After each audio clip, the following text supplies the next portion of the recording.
To make a video on just a little tiny piece of the thoughts I had this morning.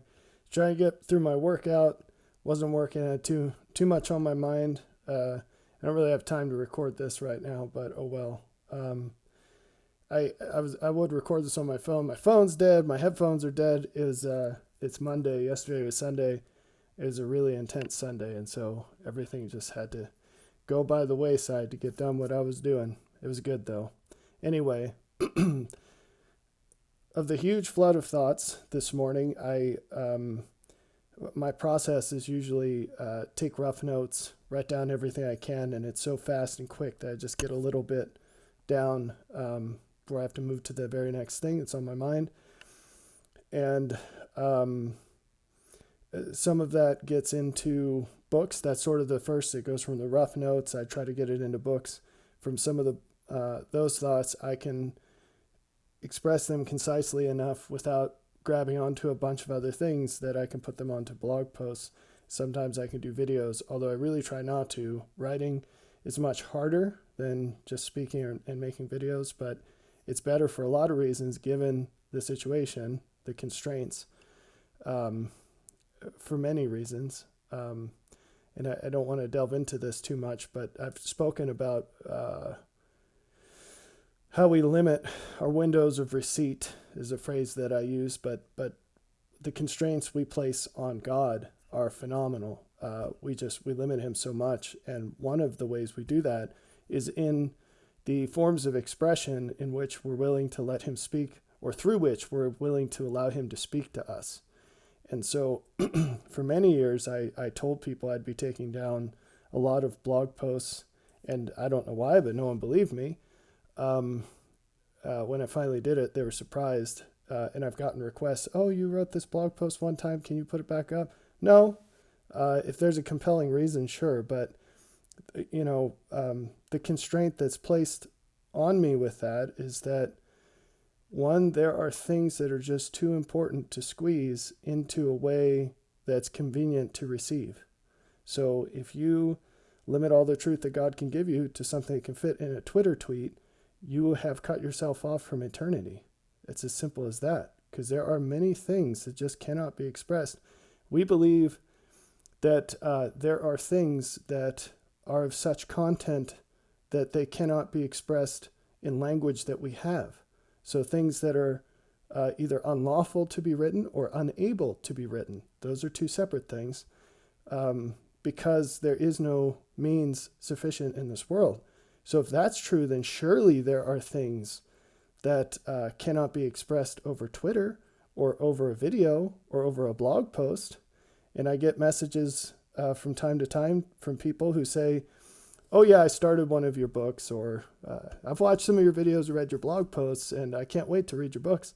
What are you waiting for? I mean, if it's worth it, right? If you don't find value in it, for sure, don't go deeper. But if you have found value at the level that you've invested, why wouldn't you double down?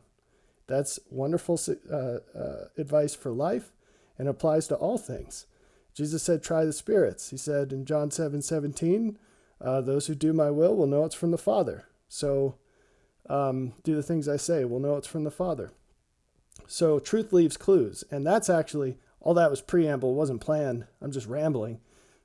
But what I'd like to speak about today is reactions to truth. Now, this is something I've written about before, and I've written a lot more about it that I haven't published yet, and that will come out with time. But there's so much value in these things that God teaches me, and I just want to share them with people. But there are so many limits that people put up, and I have to navigate through those just like everyone who loves God has to in trying to serve other people.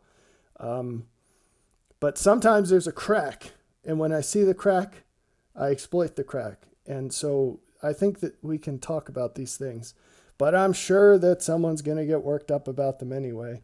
I guess one benefit of doing videos is that they're not so easy to proof text, to grab a little quote out of context and sort of, and saying all this, I mean, don't think that I sit around stewing about what people think. I couldn't care less. in one regard. In the regard that you would probably care about what other people think, I couldn't care less. I care because I care about you. And I know that these things have value, and I know what happens if you don't have them. And that's why, that's the extent to which it bothers me. But I am so busy in my life that I just don't have time to care about what people think. I know what I've been given to do, and I'm doing it. And it takes everything I have, and that's all there is to it. Okay, without further ado, so where I grew up, there were these things that we called lightning bugs. I think some people call them June bugs, but maybe that's something else. But you know, when the sun goes down, these bugs come out and they flash their lights. And speaking of light, I'm sorry, the quality in there. I have a thing for my cell phone that I bought, and if I turn these overhead lights on, it looks terrible. The sun's really not up. I live in Montana. It's the early morning. We just kind of get used to living in perpetual darkness as the sun wears off, the summer wears off. So we're just gonna have to deal with it. So lightning bugs, we don't have them out here. And that's sad. It's kind of cool to see them. I don't think my kids have ever seen lightning bugs. That's really sad. Anyway, so they flash these lights. And an interesting fact about lightning bugs, I know I've mentioned this before, is that they follow the lights of other lightning bugs. And so it's cool. You see a swarm of just sort of flashing lights, and there's different brightness in these lightning bugs' butts. And as they flash their lights, they'll actually seek out brighter lights than they have. That's pretty crazy. And so in at least one way, a little bug is a lot smarter than people, because we don't tend to do that. Human nature is quite the opposite. I'm going to go over that a little bit in this video, which I'd hoped to be short. It's not going to be. Oh, well. Okay, so let's start with the 10 lepers. So there were 10 lepers, and here's the story from Luke. And as he entered into a certain village, there met him 10 men that were lepers, which stood afar off. And they lifted up their voices and said, Jesus, Master, have mercy on us. And when he saw them, he said unto them, Go show yourselves unto the priests. And it came to pass that as they went, they were cleansed. So all 10 had sufficient faith in Jesus, because, you know, they had heard stories about his healing people, and maybe they had heard something that he taught. And they had faith enough to meet him, to get closer to him. They stood afar off because of the legality of being a leper. You know, you can infect other people. That was the law, and also just sort of common courtesy. They lifted up their voices, so they had enough faith to notice him, because he came to the certain village. So once he was there, so he did that work, they got close enough to him that they could call to him, and they said, Master, have mercy on us. And when he saw them, he said, Go show yourselves unto the priests. He didn't say you're healed. He didn't say, Go show yourself to the priest, and on the way you'll be healed. He just said, do this. So they had evidence to seek him for a specific thing. And then when he told them what to do, it didn't matter how much sense it made. They made the decision based on what they had already observed. And so then they did that thing, right? So we hatched chickens for the first time this summer. And so we did it naturally and technologically. I bought an incubator, and then we had a very motivated hen that found a 5-gallon bucket, turned on its side, and laid some eggs in there and sat on them for 28 days. And somehow the kids in charge of managing the coop missed that, and whatever, we got some chicks out of it. But there's important lessons in this. See, if you really believe that God is in and through all things, you will look in and through all things to find him.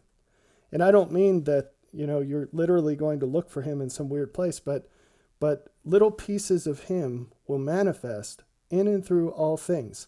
And so it's almost like it's like that old game Zelda for the original Nintendo. where there's this thing, the Triforce, and it had all these powers, and it was broken in pieces, and you have to scour the whole map of the land on these adventures to find it. It's like that, but the Triforce is Jesus, and he's scattered into a billion pieces all over the place. Not literally in the sense that he is a being and he is in a place and you can meet him face to face, and you should, and that should be the goal, is to know him wholly. But the way you do that, there's resources all around us because he is in and through all things. Little pieces of him are in and through all things. And so you get those, you filter those out, and you live according to what you learn, and you ascend towards him. You become more like him, and your eyes can see more than you could see before. And anyway, so in this chicken coop,